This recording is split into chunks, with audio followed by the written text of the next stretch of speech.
Masters of Mankind. Prologue. There was a light at the end of the tunnel, except that wasn't actually a light, and this wasn't actually a tunnel. But since there existed no word in English to properly define a thing that possessed exactly no quotient of real substance, Kabur Munin, a.k.a. at Merkvidor 616, a.k.a. Merk, as all of his gamer friends knew him, decided to just run with it. Death was a natural part of life. Kabur was old enough to know this, but that didn't mean he was going to take it lying down. This was his 4th week being trapped in this binary hellscape, and although this grueling misanthropic gauntlet had served to inure him to his new reality's core survival, crafting and combat mechanics, topography and general layout, he still remained about to combat what a fire hose was to a picnic ant colony. His mind glazed over the neon blue timer, which flicked down towards 0 before whatever he would choose to call the synaptic data strings which stepped in for his real eyes. 53 seconds to respawn. Back to square one, he thought. More specifically, back to level 4 and the door to the Ulfbert Ruins dungeon. Dying in AR always felt a bit off, like the system itself didn't quite seem to know what to do with your sensory data, which ironically made a weird degree of sense as far as Merk saw it. You were dead, meaning you weren't supposed to have any sensory experiences at all. But you were also still alive and still conscious, meaning you could still think, which meant you had to have some kind of input to avoid subjecting players to the existential trauma of non-existent existence. Not that any of the conniving trust fund psychopaths governing the Pariah Mundi servers actually gave a crap about the user experience. Far to the contrary. From everything he'd seen, the human game devs, admins, and their AI Archon monitoring programs were the only true final boss of this game. Merk had been made unambiguously aware of his real new circumstances when, a month previously, he had accepted an offer to beta test a new style of augmented virtual reality video game called Masters of Mankind. One whose revolutionary new system took advantage of a revolutionary new leap in brain-machine interface, BMI technology, known rather ominously in retrospect as slave circuits. With these implants, the standard Matrix Online transitional hop ether receptacle, mother subcranial interface chip everyone got upon entering puberty would be able to cross-wire their nervous systems with the server's incomprehensibly complex computational web. In layman's terms, they would become one with the Matrix, synergizing and sublimating their very consciousness into its coded sea. Of course, they would only discover too late that they'd really been the test subjects all along. There had been 6 other people in his party when their server access and admin privileges had been shut off, all between the ages of 15 and 18, as per the listing's strict requirements.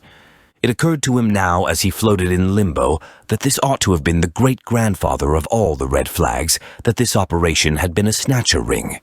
But it hadn't, so there was exactly no point in further defiling this already dead, cremated, glued, smeared on a post-it note and stuck on a fridge horse any more than he already had. He had no idea where any of their physical bodies were now, or even if they still had any biological forms to revert back to.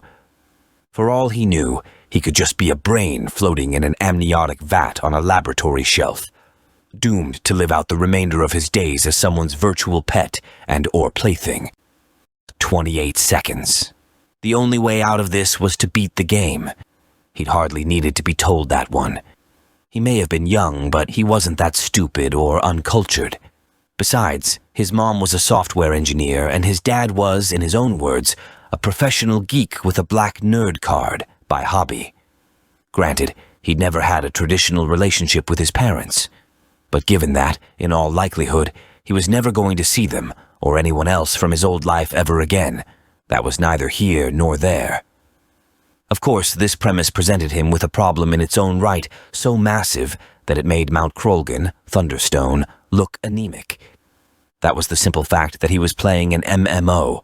One did not simply beat an MMO, as that would defeat the entire market concept of the thing, which was to continue making money off of monthly subscriptions and microtransactions for as long as feasibly possible, which in the best of cases came in the form of additional expansions and optional event packs, although in the majority it came by way of predatory RNG rackets, aka gambling, But even his lack of access to his wallet since plugging in notwithstanding, the greater and most persistent arm of this problem still remained.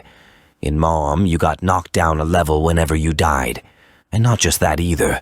A random number of items from your inventory, calculated by dividing the player's level before death with the average level of the items, would be lost to the uncaring void. As well, any excess XP towards the next level would be left on your death site for anyone, player, or NPC to nab up and add to their own repertoire. All of which consolidated into a formula where charging into situations unprepared would lead to a reckless charger being nerfed, while any remaining enemies received a permanent power boost and possibly even a gear upgrade, depending on certain other circumstantial factors. 10 seconds. Right, enough moping around. Time to get serious. He had a dungeon that needed clearing and a boss whose ass needed kicking. He'd lost major ground, not to mention a veritable trove of XP, and a level thanks to that bullshit trap. And he only had another hour and 13 minutes to find this dungeon's main boss before its challenge timer ran out, and he'd have to wait a whole other week for it to reset. That wasn't a risk he could afford to take. He'd lost 3 days on this detour over a whisper of a rumor already. He couldn't afford to keep pissing around. Of course, the compounding stress of that knowledge did not avail his proficiency, or lack thereof, with combat any. He'd been gaming since a controller could fit in his hands. But while fast Twitch play had never really been his tour de force IRL, AR was a different animal altogether. Mom's realistic engagement engine and intuitive UI featured prominently in his stagnating success in all but the most banal combat situations. Requiring a dizzyingly complex repertoire of coordinated reflexes, balanced skills, and configurated talents that he'd never before needed and therefore had never accrued. Like the martial arts enthusiast he boarded with, aka his older stepbrother, Toka, aka Open Source Wonder 2249, was always saying, "Battle is an art, not a science. Think of your sword as a pen rather than a blade." Unfortunately for Merc, this was true both in real life and in the vast open world of Alta Mensa. Heima and Kendo had served his found sibling well as social can openers, his athletic prowess making him a shoe-in at parties, school, and in regular life in general.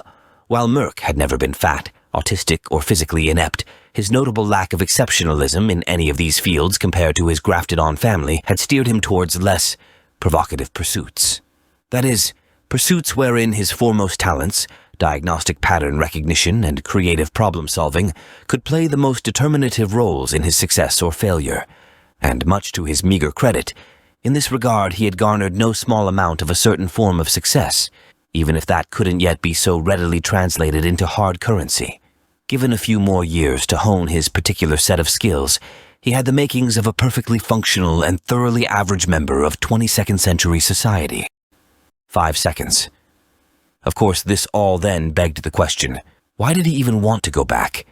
After all, apart from the ringing disappointment of having to grind back up a level every time he died, this was no different than any of the other dozens of predatory online services he'd forked over money for over the years. 4 seconds. Plus, the fact that a band of evil overlords were tracking his every move and thought was hardly anything a rational citizen of the 2150s wasn't already thoroughly adept at putting from his mind. 3 seconds. Besides, when all was said and done, what good were arbitrary distinctions between his digital body and his biological one when all he would have been engaging with were virtual constructs anyway? 2 seconds. Perhaps living a life as a draconic sorcerer wasn't so bad a prospect as he'd made it out to be after all. 1 second. At least, that's what he would have said under normal circumstances. But right here, right now, it wasn't just his life that hung in the balance. At least 5 others, the companions who'd shared his credulous inclinations, had their hands bound to the same wheel as he. And he could not condone letting them all slide into oblivion simply to feed his own selfish ego. 0 seconds. No. If for no one and nothing else's sake, he had to get out of here in order to ensure the fiends responsible for his predicament faced the full force of justice for their crimes. That was what his father would have expected. But to that end, he had to get past this thing, which was meant to challenge players 3 times his level, solo and in just over an hour. Press start when ready. Right, time to go back and face his nemesis, again. Okay, 58th time's the charm. Let's do this thing.